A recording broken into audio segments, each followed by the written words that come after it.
Chan Do-hyun thought he had permanently buried his heart the night his lover vanished without a trace. For 5 long years he ruled the city's underground with a brutal absolute detachment that rivaled the biting snow of an unforgiving Seoul December. But tonight the universe revealed its twisted sense of humor. Glancing through the frost-streaked bulletproof glass of his armored SUV, the mob boss finally spots her. The only woman he ever loved is sitting on a worn park bench, wrapping her full figure around shivering children as she frantically texts on a shattered phone for a bed at a homeless shelter. And those twins huddled against her chest, they share his exact piercing obsidian eyes. The windshield wipers of the Genesis G90 dragged back and forth with a rhythmic heavy thud, fighting a losing battle against the freezing snow. Chan Do-hyun sat in the back seat, nursing a tumbler of amber liquid that burned pleasantly down his throat. The leather interior smelled of expensive sandalwood, gun oil, and the faint coppery tang of the business meeting he'd just concluded in a damp warehouse near the Incheon Pier. At 36, Do-hyun was the undisputed head of the Chan syndicate. His face was a mask of sharp angles, a slightly crooked nose from a long-forgotten street fight, and eyes so dark they looked like polished onyx. Beside him his right-hand man Jun-ho was tapping away on an encrypted tablet, organizing the fallout of the night's violent acquisitions. "Take the route through the Han River Park, Markson," Do-hyun ordered the driver, his voice a low, gravelly baritone. "I want to see if the Kim crew is cleared out of the south corner like they promised." "Yes, boss," Markson murmured, taking a sharp left. The streets were desolate. It was 2:14 a.m. on a Tuesday and the temperature had plummeted. Anyone with a modicum of sense or a roof over their head was indoors. The street lights flickered, casting long, sickly yellow shadows over the slush-covered sidewalks. Do-hyun stared out the window, his mind detached, running through ledgers and supply lines, when his eyes snagged on a shape near the edge of the park. Under the dim glow of a broken lamp, a lone figure sat on a worn iron bench. It was a woman. The heavy metal door of the Genesis G90 didn't just open. It sliced through the Seoul winter like a blade, welcoming the brutal, freezing assault of the wind. Chan Do-hyun stepped onto the slushy pavement, his long wool overcoat whipping around his legs as he moved toward the park bench. Every step he took felt like wading through wet cement. His heart, an organ he primarily utilized for making cold, calculated moves, suddenly seized in his chest. His mind screamed at him that it was impossible. Claire Sinclair was gone. She had vanished 18 months ago, leaving a void where his loyalty and bloodline were supposed to flourish, and he had torn the city apart looking for her until the grief had turned into a cold, black rage. Yet as he closed the distance, the reality of the scene shattered his hardened shell. It was her. Her once radiant hair was dull and plastered to her face by the sleet, and the beautiful roundness of her cheeks was raw, red, and chapped by the wind. She was staring down at a cracked smartphone, her bare, trembling fingers typing furiously, completely oblivious to the man stalking toward her in the dark. And then Do-hyun saw them. Tucked beneath her arms, wrapped in cheap blankets, were children. They were shivering violently, their tiny faces pressed into the soft, warm expanse of Claire's chest. Do-hyun stopped dead in his tracks. The breath left his lungs in a white plume as a small boy shifted, opening his eyes to look at the approaching figure. The child had his eyes, the exact icy, unmistakable obsidian gaze of the Chan lineage. Claire's heart hammered against her ribs like a trapped bird as she desperately messaged for a bed at a shelter, her battery dying at a terrifying 10%. A shadow fell over her and she gasped, instinctively tightening her grip on the children and curling her body over them like a protective shell. She slowly raised her head, blinking through the freezing rain. Standing before her was a man she thought she would never see again, his broad shoulders blocking out the street lamp. Do-hyun. The name tumbled from her cracked lips, barely a whisper. For a terrifying second he said nothing. He just stared, his eyes tracking over her wet hair, the dark circles under her eyes, and the heavy bulk of her frame shivering on the metal bench. Then his gaze slowly lowered to the small faces peering out from her coat. 18 months. Do-hyun's voice was barely louder than the wind, but it carried a lethal vibrating menace that shook Claire to her core. I spent 18 months wondering if the woman who gutted me was dead or just found a richer mark. Do-hyun, please, Claire pleaded, her voice shaking. You don't understand. I can't do this right now. They're freezing. My babies are freezing. Chan Do-hyun stepped closer, the scent of expensive sandalwood and his signature cologne hitting Claire like a dizzying wave of nostalgia and terror. "Your babies?" he asked softly, crouching down so he was eye level with her. He reached out a gloved hand. Claire pulled back, her eyes wide with a fear that mirrored the freezing dark. His jaw locked. Slowly, deliberately, he bypassed her and brushed his leather-clad thumb over Arthur's freezing cheek. The little boy didn't pull away. He just shivered, his obsidian eyes locked onto the man who looked like his own reflection. "Look at me, Claire," Do-hyun commanded. She met his gaze, her chest heaving, the fabric of her coat straining across her heavy bust. "Did you really think," Do-hyun whispered, his voice dripping with a terrifying, obsessive darkness, "that you could steal my blood and hide them in the gutter?" "I didn't steal them," Claire cried out, her maternal instincts momentarily overriding her fear. "I was protecting them from your world, from your family." Do-hyun barked a harsh, humorless laugh that echoed off the brick walls of the nearby alley. "I am the family now, Claire. My father is gone. Did you really think I wouldn't protect what was mine?" Before she could process the revelation, Do-hyun stood up to his full, imposing height. He didn't ask questions, he didn't demand the full story, he simply took control. "Get up," he ordered. Claire hesitated, her legs numb. "Do-hyun, what are you doing?" "I said get up," he growled, reaching down and gripping her upper arm. His grip was firm, surprisingly careful not to bruise her soft flesh, but unyielding. He hauled her to her feet. "Where are the girls?" he asked. "They stay with the school gardener until I can find a place," she said. The sudden movement made her sway, her heavy body clumsy from the cold, and she stumbled forward. Do-hyun caught her. For a split second, her large, soft breasts were pressed against his rock-hard chest, and his hands instinctively spanned her thick waist. The physical contact sent a jolt of electricity through both of them. "Grab the girl," Do-hyun said, his voice ragged. Without waiting for permission, he reached down and scooped Arthur up in his arms. The little boy gasped, but Do-hyun immediately opened his large wool overcoat and tucked the child inside against his warm suit jacket. "Mommy!" Arthur cried out, frightened by the sudden separation. "It's okay, Artie." Claire sobbed, struggling to pick up Lily. Do-hyun turned and marched toward the idling black SUV. "Jun-ho," he roared over the wind. The passenger door flew open and Jun-ho stepped out, his hand near his weapon. When he saw what his boss was carrying, the hardened man's jaw actually dropped. "Open the back door. Turn the heat up to maximum. Now." Do-hyun barked. Warm air blasted out onto the street as the heavy door swung open.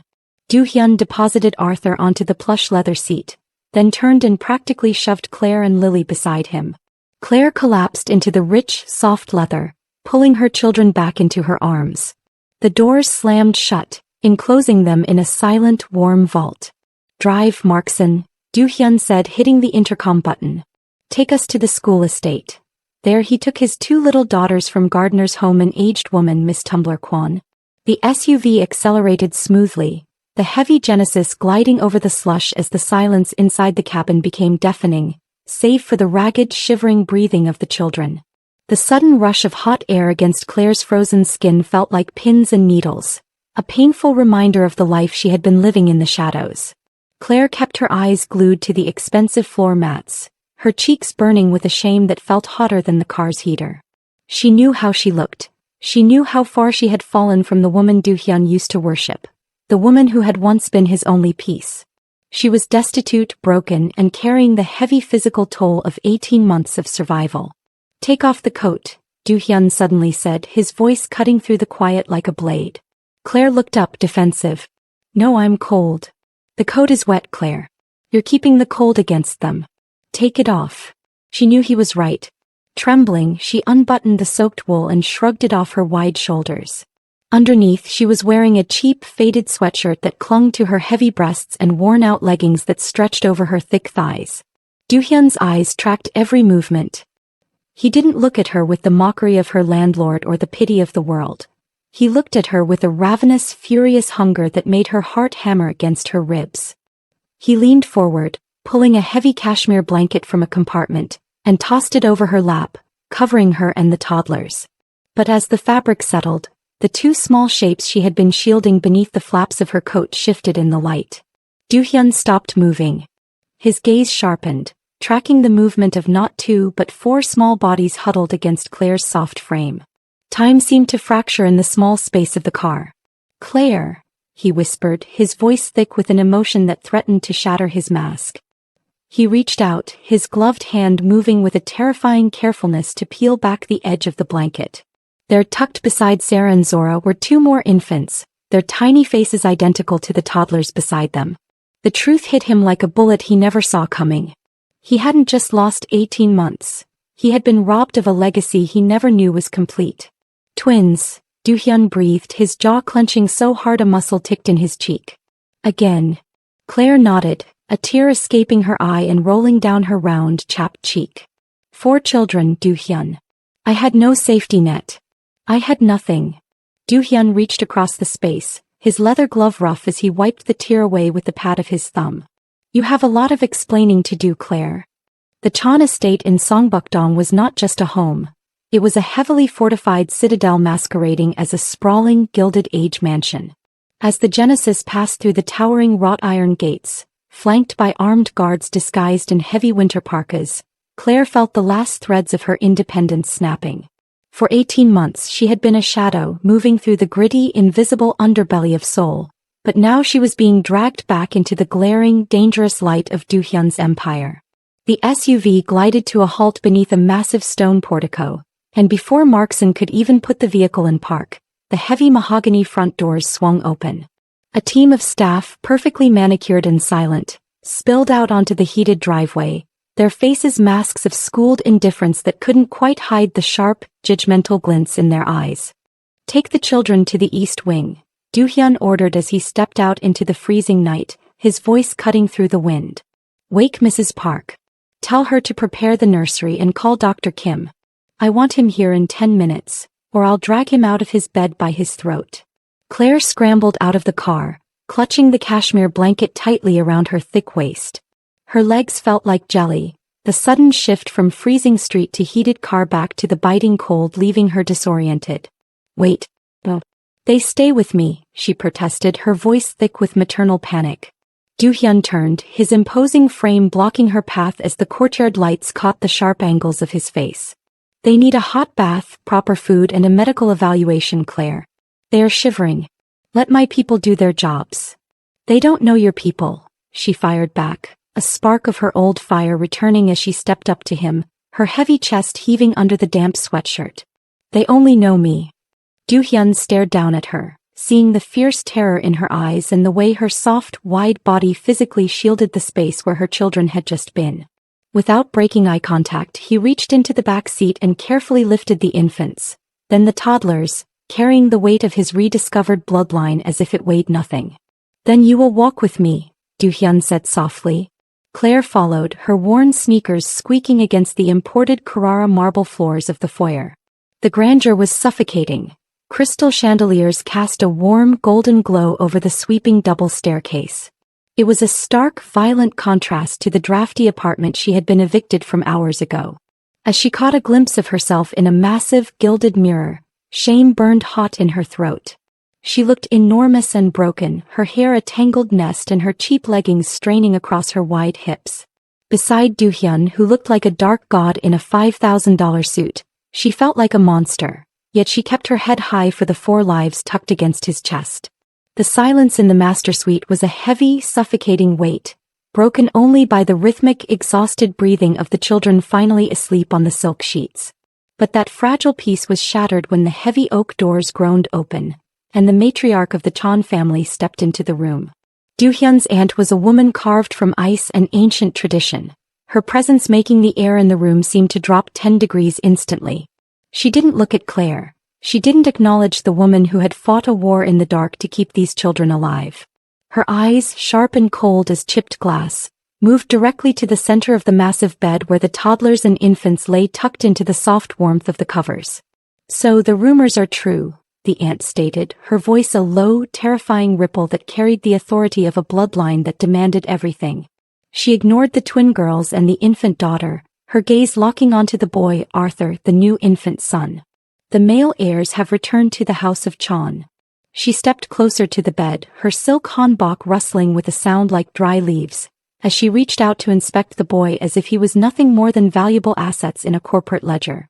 Claire sat rigidly on the edge of a velvet armchair, her heavy thighs pressed tightly together, watching like a hawk as the older woman loomed over her babies.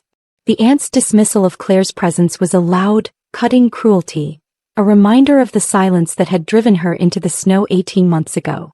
"They are malnourished," the aunt observed, her lip curling with a schooled indifference. "But the lineage is unmistakable. The boy will be moved to the West Wing immediately to begin their proper education." "They stay together," Do-hyun said, his voice cutting through the room like a blade. He stood by the window, his face a mask of sharp angles, his eyes never leaving his aunt. "And he stays with his mother." The aunt finally turned her gaze toward Do-hyun, a microscopic tremor of shock in her eyes that he would dare to use his voice to oppose her. "She is a liability, Do-hyun. A civilian who does not fit the mold of this family." Claire gripped the edges of the heated towel around her wide shoulders, her heart hammering against her ribs like a trapped bird.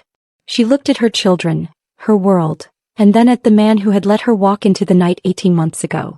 The air was thick with a dangerous tension, the old ways of the Chan Empire clashing against the soft, heavy reality of the family Do-hyun had just rediscovered in the sleet. For a terrifying second, Do-hyun said nothing, and Claire felt the familiar, biting cold of his silence beginning to wrap around her heart once again. The silence that followed the aunt's departure was not peace, but a heavy, suffocating vault that pressed against Claire's chest. Do-hyun stood by the king-sized bed, his obsidian eyes tracking the way the soft, oversized dress shirt clung to Claire's wide shoulders as she checked the children's breathing. He reached out, his large hand cupping a small, worn leather wallet he had pulled from the pocket of her soaked maroon coat. Inside wasn't a life of velvet and champagne, but the brutal evidence of a woman who had been gutted by the world. He pulled out a crumpled pay stub from a greasy spoon diner on the outskirts of the city, the ink faded by sweat and time. 16-hour shifts, Claire? Do-hyun asked, his voice dropping to a deadly hollow octave. He stared at the meager numbers, realizing that while he was nursing amber liquid in leather-scented rooms, the only woman he ever loved was scrubbing floors to buy cheap, high-calorie survival food. Claire looked up, her cheeks burning with a shame she shouldn't have felt. "I did what I had to do," she whispered, her voice cracking as she pulled a heated towel tighter around her bulky frame. "I worked the breakfast rush and the overnight shift because the landlord at the Halstead apartment didn't care if the babies were cold. He only cared about the rent." Do-hyun's jaw clenched so hard a muscle ticked in his cheek as he looked at her hands. Her fingers were chapped, the skin raw from industrial cleaners and the biting soul wind. He saw the physical toll of extreme poverty, the way her body had grown soft and heavy from the stress of unyielding maternal sacrifice. "You were hiding in the dark, starving yourself so they could eat," Do-hyun stated, the realization hitting him like a bullet he never saw coming. He stepped closer, invading her personal space with the scent of sandalwood and something dark and metallic. "I spent 18 months wondering if you ran because you hated the monster I was," he murmured, his thumb brushing a silvery stretch mark peeking from the collar of the shirt. "But you were fighting a war alone in a roach-infested apartment while my family's money sat in a vault." Claire sobbed, leaning her weight into the velvet chair. "I had to protect them, Do-hyun. Your aunt told me I was a liability, that she would cut the girls out of me if I stayed." The air in the room seemed to drop 10 degrees. Do-hyun didn't feel anger anymore. He felt an absolute, terrifying clarity. He dropped the pay stub, letting it flutter to the marble floor like a dead leaf. "The running is over, Claire. I'm going to find every person who made you suffer, and I'm going to paint the streets red." The memory of that final night in the estate hit Do-hyun with the force of a physical blow, a violent contrast to the silent warmth of the master suite. 5 years ago, the air in the mahogany-paneled library had been just as suffocating, thick with the scent of his aunt's expensive tea and the heavy weight of a legacy that demanded absolute loyalty and also, a male child. Claire had stood in the center of the room, her heavy, pregnant body trembling as the aunt laid a silenced pistol on the silk-topped table and delivered her ultimatum. Do-hyun had sat in the shadows, a tumbler of amber liquid in his hand, watching the only woman he ever loved being dismantled by a woman who saw her as nothing more than a civilian liability. "She is not a Roman. She is not a baron," the aunt had spat, her voice a low, terrifying ripple of ancient authority. She is a waitress you got obsessed with because she let you bury your face in her breasts and cry about the pressure of the crown. She is making you soft, Do-hyun. Claire had turned her eyes to him then, her gaze wide and pleading, searching for a single word of defense, a single spark of the fire that usually burned in his icy obsidian eyes. But Do-hyun had remained perfectly still, a mask of sharp angles and unreadable detachment.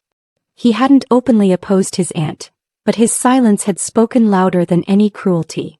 It was a loud, vibrating betrayal that had stripped Claire of her last threads of hope. In his world, legacy was everything, and he had allowed Claire to believe that she and her unborn children were secondary to the syndicate's bloodline. Feeling abandoned in a house filled with power but entirely empty of protection, Claire had made her decision in the dead of night. She had taken the cash from the safe, cleared out their shared penthouse, and disappeared into the ether without a note or a warning. Do-hyun's hand tightened on the silk sheets of the present day, his leather glove groaning under the pressure of his self-loathing. He had spent half a decade believing she had hated the monster he was and ran, never realizing his own failure to speak had been the weapon that gutted her. He looked at her now, soft, wide, and broken by the poverty his silence had forced her into, and the grief metastasized into a cold, black rage. He had let her walk into a living nightmare to protect a best interest that was nothing but a parasite. The past could not be undone, but the silence was over. He reached out and cupped her soft, round cheek, his thumb tracing the chapped skin with a desperate, crushing reverence. "I was a coward, Claire Sinclair," he whispered, his voice cracking as the facade of the feared boss fractured. "But I am the family now." The silence of the master suite was shattered by a sound that tore through the golden glow of the crystal chandeliers like a physical strike. A ragged, wet cough that erupted from Sarah's small, shivering chest. The little girl's face, usually a mirror of the soft roundness of Claire's cheeks, was suddenly flushed with a raw, chapped heat that made the mahogany bed feel like an altar of sacrifice. Claire was off the velvet chair in an instant, her heavy, wide body moving with a desperate maternal speed as she gathered the child into her arms, pressing Sarah against the soft expanse of her chest to share the core heat of her body. "She's burning up, Do-hyun," Claire sobbed, her voice cracking as she rocked the 4-year-old whose blue Do-hyun eyes were now glazed with fever. At that exact moment, the heavy oak doors groaned open and Junho stepped in, his face a mask of urgency. "Boss, the council is waiting in the war room," Junho reported, his hand near his suit jacket. "The heads of the Falcone family and the Moretti syndicate have arrived for the emergency summit. If you don't show, the instability will turn into a bloodbath across the city limits." Do-hyun stood between the two worlds, his custom midnight blue tuxedo a stark contrast to the damp, cheap sweatshirt Claire wore as she wept over their daughter. The legacy he had built on precision and bloodline demanded he lead the syndicate, but the sight of Sarah struggling to breathe under the silk sheets sent a jolt of electricity through his rock-hard frame. "Tell the council to wait," Do-hyun ordered, his voice a low, gravelly baritone that carried an absolute authority. "But boss, the treaty," Junho began, only to be cut off by the lethal, vibrating menace in Do-hyun's icy gaze. "Did I stutter?" Do-hyun snapped, his jaw clenching so hard a muscle ticked in his cheek. He turned away from the door, dismissing the million-dollar business of his criminal empire as if it weighed nothing compared to the 30-pound child in Claire's arms. He dropped to his knees on the heated hardwood floor beside the bed, his large hands cupping the heavy curves of Claire's waist before moving to touch Sarah's forehead. "Call Dr. Kim back here now," he roared over the intercom. "Tell him if he doesn't stabilize my blood in 5 minutes, I will bury him in the foundation of the new casino." Claire looked at him through hot, fast tears, her breath hitching as the man who had once chosen silence finally took control. The war room could wait. The streets of Seoul could run red with fallout, but inside this gilded cage, Chan Do-hyun was finally choosing to be a father. He wrapped his arms around both Claire and the child, his broad shoulders blocking out the judgmental shadows of the compound, holding them with a desperate, crushing grip that promised no one would ever hurt them again. The heavy mahogany doors of the master suite didn't just open. They were thrown back with a violence that made the crystal chandeliers rattle against the frescoed ceiling. Chan Do-hyun stepped out onto the landing, his face a mask of sharp angles and absolute authority, his pale obsidian eyes reflecting a light as cold as chipped ice. Standing at the base of the grand marble staircase was his aunt, Her silk hanbok a statement of ancient, unyielding tradition, surrounded by the high-ranking kapos of the Chan syndicate. The air in the foyer seemed to drop 10 degrees as the old ways of the empire met the man who had finally found his heart in the freezing sleet. "You are late for the council, Do-hyun," the aunt stated, her voice a low, terrifying ripple that echoed through the cavernous foyer. "The syndicate does not wait for a civilian liability who cannot even keep her children warm. The heir must be moved to the west wing immediately, and that woman must be returned to the gutter where you found her." Do-hyun did not wait at the top of the stairs. He began to descend, each footfall a heavy rhythmic thud against the marble that signaled a death sentence for the old order. He stopped just inches from her, his broad shoulders blocking out the golden glow of the foyer, his presence a lethal menace that shook the hardened men standing behind her. "Claire Sinclair is not a liability," Do-hyun said, his voice a low, gravelly baritone that boomed effortlessly through the grand space. "She is a queen who fought a war in the dark to protect my blood while you sat in your velvet rooms." The aunt's jaw locked, a microscopic tremor of shock in her gaze as she realized the lie was dead. "She is nothing, Do-hyun. She is a waitress with silver marks on her stomach. She is my wife." Do-hyun roared, the sudden explosion of violence making the kapos flinch back. He reached out, his large hand gripping the signet ring on his finger, the symbol of the dawn, and he held it up so every man in the room could see. "And those children are my blood. From this moment on, her word is my word. She is the undisputed mother of this syndicate, and if anyone so much as looks at her with the mockery you've shown, I will take their eyes." The silence that followed was profound and suffocating. Do-hyun leaned in, his face inches from his aunt's purpling visage. "You drove her into the snow to protect your own greed, but the running is over. You are a parasite, and in this house we amputate infected limbs. Get out." The aunt stared at him, realizing the monster she had helped create had finally turned its teeth on her. As she backed away, broken and silent, Do-hyun turned back toward the stairs, the last of the freezing cold finally leaving his bones as he walked toward the woman who was his only peace. The morning light filtered through the heavy silk drapes of the master suite, but the atmosphere within the Do-hyun estate remained thick with an icy, dangerous tension that rivaled the howling storm outside. Chan Do-hyun stood on the sprawling stone portico, his custom midnight blue tuxedo replaced by a simple black button-down shirt, his sleeves rolled up to expose forearms corded with muscle and dark ink. Before him stood the ranks of the family guards, men who had answered to his aunt's whispers for far too long, their faces masks of schooled indifference that hid a lethal betrayal. With a casual, terrifying stillness that made the air in the courtyard seem to drop 10 degrees, Do-hyun raised his hand, the signet ring on his finger catching the pale winter sun like a death sentence. "You are relieved," Do-hyun stated, his voice a low, gravelly baritone that boomed effortlessly through the biting wind. "Every man who stood by while my blood was threatened in the snow is to be stripped of his suit and his weapon. If I see your faces on this compound within the hour, I will paint the white slush of this driveway red with your blood." As the disgraced guards retreated into the shadows, a new line of men stepped forward, led by Junho. These were the loyalists, the hardened men who had bled beside Do-hyun in the street fights of his youth, their eyes reflecting an absolute, unyielding devotion to the new dawn. Do-hyun turned back toward the mahogany front doors, his mind detached from the syndicate business as he focused on the fortress of trust he was building for the woman upstairs. "Junho," he commanded, his jaw clenching so hard a muscle ticked in his cheek. "The east wing is now a vault. No one enters without my express permission. Not a capo, not a lieutenant, and especially not my aunt. My wife and children are to be shielded by a wall of iron." Inside the master suite, Claire sat rigidly on the edge of a velvet armchair, her heavy, wide body still trembling as she watched the new guards take their positions at the door. For 18 months she had been a ghost moving through the gritty underbelly of the city, but as Do-hyun entered the room, his signature scent of sandalwood and gun oil enveloping her, the last threads of her terror began to fray. He didn't look at her with the mockery she had endured in the shadows. He looked at her with a ravenous worship that made her heart hammer against her ribs. He had removed the judgmental eyes of the old guard, replacing the gilded cage of her past with an unconditional shield. "No one will ever hurt you again, Claire Sinclair," he whispered, his large hands cupping her soft, round cheeks as he pulled her flush against his rock-hard chest.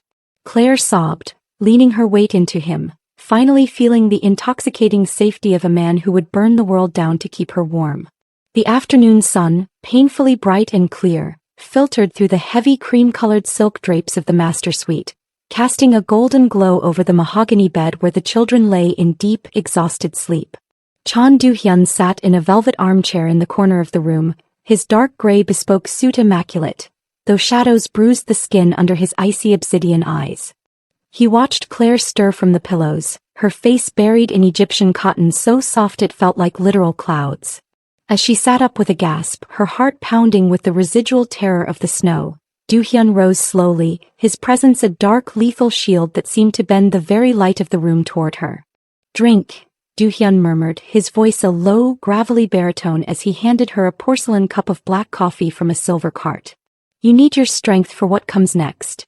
Claire took the cup, her hands shaking slightly, her large, heavy breasts rising and falling under the crisp white fabric of his oversized dress shirt. She looked at him, searching the mask of sharp angles for the man who had let her walk into a nightmare 8 months ago. "I was a man of silence, Claire," Do-hyun said, his voice cracking with an emotion that threatened to shatter his absolute detachment. He dropped to his knees on the heated hardwood floor in front of her, the undisputed head of the Chan syndicate bowing to no one but the woman he had failed. He cupped her soft, round cheeks in his large hands, his leather gloves rough against her raw, chapped skin. "My silence was a weapon that gutted you. I allowed my aunt's cruelty to drive you into the sleet because I was obsessed with a legacy that meant nothing without your peace." Claire sobbed, the hot, fast tears spilling over her cheeks as she looked into his pale eyes. "I thought you hated me, Do-hyun. I thought I was just a liability." "You are the queen of this city," Do-hyun whispered, his breath sending shivers up her spine as he pressed his face into the soft, yielding flesh of her waist. "And the running is over. I am not asking you to stay in a gilded cage. I am offering you a voice and a choice. If you want to leave this compound, I will build you a fortress anywhere in the world. If you want to rule by my side, I will take the eyes of any man who disrespects you." He pulled back, his gaze filled with a ravenous, public worship. "Forgive the monster I was, Claire Sinclair. Tell me what you want, and I will paint the streets red to make it happen." The peace of the Do-hyun estate was shattered by a sound that tore through the golden glow of the crystal chandeliers, the rhythmic heavy thud of heavy-caliber gunfire echoing from the front gates. The storm outside had escalated into a full-blown blizzard, burying the sprawling compound in white snow, but the streets of the Lake Forest district were about to run very, very red.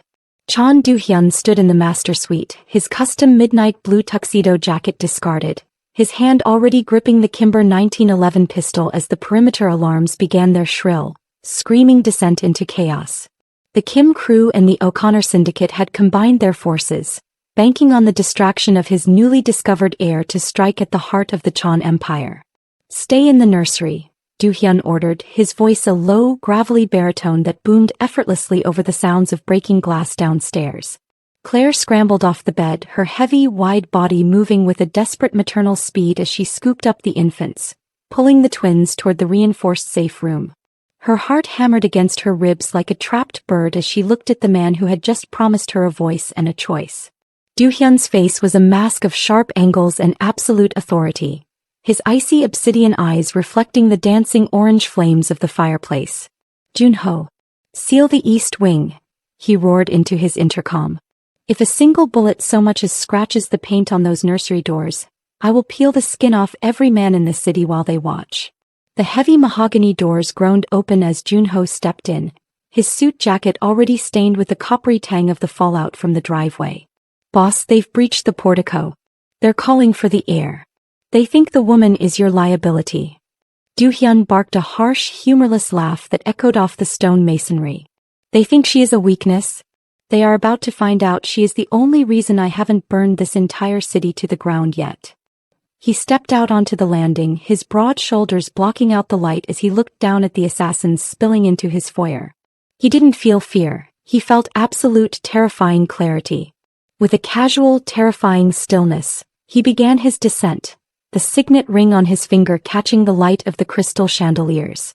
Every shot he fired was delivered with a lethal menace that shook the hardened men below. He was no longer just a boss defending a legacy. He was a father protecting his blood, and the monster standing in the dark belonged entirely to the woman and children hiding upstairs. The streets of Seoul were about to witness a coronation written in the blood of his enemies. 6 weeks had passed since the brutal winter night that resurrected the Chan Empire, and though the biting Seoul cold had slightly surrendered to the damp whispers of spring, the atmosphere inside the legendary Gold Coast ballroom was thick with an icy, dangerous tension. Chan Do-hyun had bought out the entire historic landmark for the weekend, turning the opulent halls into a heavily fortified citadel secured by over 200 armed men in bespoke suits. Inside the grand ballroom, beneath the massive glittering crystal chandeliers and frescoed ceilings, the absolute elite of the international underworld had gathered to witness the solidification of his dictatorial control. Standing near the base of the grand marble staircase, Do-hyun nursed a snifter of 20-year-old bourbon, his custom midnight blue tuxedo accentuating the broad, lethal lines of a man who had recently purged every traitor from his ranks. Beside him, Junho managed the endless flow of lieutenants stepping forward to pay their respects and quietly hand over thick envelopes of tribute. Upstairs, in the sprawling presidential suite, Claire stood before a massive gilded mirror, and her breath caught in her throat at the woman staring back. For 18 months she had tried to shrink, to make herself invisible beneath cheap layers of faded fleece and the mockery of men who called her a liability. But tonight there was no hiding. She was a large, heavy woman and she was stepping into the light as a queen. She wore a custom-designed off-the-shoulder gown crafted from heavy blood-red velvet that unapologetically hugged the wide, lush curves of her hips and the thick expanse of her thighs. It was a gown designed not to conceal her bulk, but to weaponize it, turning her soft, heavy figure into a statement of absolute, unmovable power. Around her neck rested the legendary Chan family diamonds, stones so cold and brilliant they seemed to capture the light of the entire room, their weight a physical reminder of her new reality. Down in the ballroom, the music abruptly ceased, and the heavy carved mahogany doors at the top of the grand staircase groaned open. A profound, suffocating silence immediately fell over the room as 300 hardened criminals and corrupt politicians turned their faces upward. Claire stepped out onto the landing and a collective shock rippled through the old guard. They had expected a traditional, silent trophy wife who would stand meekly in Do-hyun's terrifying shadow, but instead they were met with a powerhouse. She did not shrink under their stares. She kept her chin high and her wide shoulders thrown back, radiating the fierce energy of a matriarch who had starved so her children could eat. Do-hyun did not wait at the bottom. He began to ascend, his eyes locked exclusively on Claire with such a ravenous public worship that it sent a shiver down the spine of every man watching. He reached the landing, taking her soft hand in his large, calloused one, and brought her knuckles to his lips. His icy obsidian eyes snapped toward the crowd, silently daring a single soul to show even a flicker of disrespect to the woman who had kept his heart alive in the dark. Chan Do-hyun stood at the very edge of the marble landing, his firm, protective hand resting on the small of Claire's wide back as he looked down at his empire. His baritone voice boomed effortlessly through the cavernous Gold Coast ballroom, vibrating with an authority that commanded the absolute suffocating silence of the 300 hardened criminals and politicians below. For 5 long years, there was a shadow over my house, a shadow placed there by traitors and parasites who believed they could threaten what is mine, Do-hyun declared, his icy obsidian eyes sweeping the room cold and absolute. He raised a crystal flute of champagne high, the gold leaf ceilings reflecting the lethal light in his gaze. I present to you the future. My wife Claire Do-hyun, the undisputed mother of this syndicate and my blood heir. Her word is my word. To the Queen. Below them, there was not a fraction of a second of hesitation as the unified shout of, "To the Queen!" exploded through the ballroom, rattling the crystal chandeliers as the underworld bowed at her feet. Hours later, the heavy mahogany doors of the master suite clicked shut, finally cutting off the roar of the coronation and the dangerous tension of the syndicate. The storm outside had escalated into a full-blown blizzard, burying the sprawling lake forest compound in 2 feet of pristine, blinding white snow. But inside, the atmosphere was soft and warm, thick with the scent of cedar and the intoxicating feeling of being utterly violently protected. Claire stirred near the window, her face buried in a silk wrap, watching the flakes fall against the bulletproof glass. She was no longer the woman in the faded gray sweatshirt shivering on a rusted iron bench. She was a queen who had won the war in the dark. From the adjoining nursery, The sound of the children's laughter echoed through the cavernous hallway, a rhythmic, joyful noise that shattered the last of the freezing cold in Claire's bones. Sarah and Zora were safe, warm, and no longer coughing, including the infants' twins Arthur and Lily, their bright blue eyes wide with the wonder of their new reality. Do-hyun stepped up behind her, his broad shoulders blocking out the shadows of the room as he wrapped his arms around her heavy waist, pulling her soft, lush curves flush against his rock-hard chest. He pressed his face into the soft expanse of her neck, his breath sending shivers up her spine. They stood there together, watching the unforgiving snow bury the world outside. For 18 months, they had been running from shadows and ghosts, but as the children's voices filled the fortress, the running was finally over. It wasn't about power or the cold demand of legacy anymore. As Do-hyun held her with a desperate, crushing grip, they both knew that they weren't just surviving the dark, they were ruling it as a family.